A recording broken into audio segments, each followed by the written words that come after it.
Freshman Day 2021.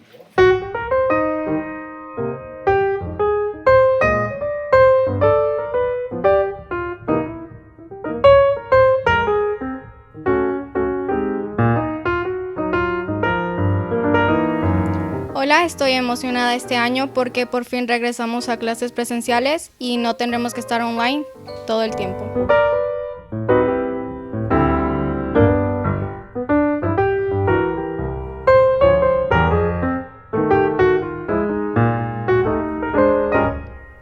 I am excited about having real students in my classroom and having in-person classes. Estoy entusiasmada porque regresamos a la escuela y este año será mejor que el anterior.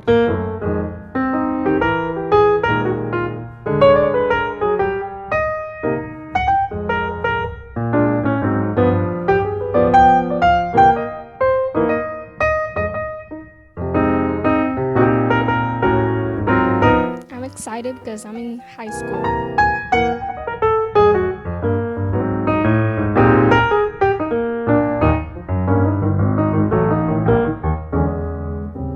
I'm excited for noise in my classroom rather than silent Google Meets. Hola, estoy muy emocionado por empezar este nuevo año en esta escuela y con mis amigos de nuevo y poder verlo.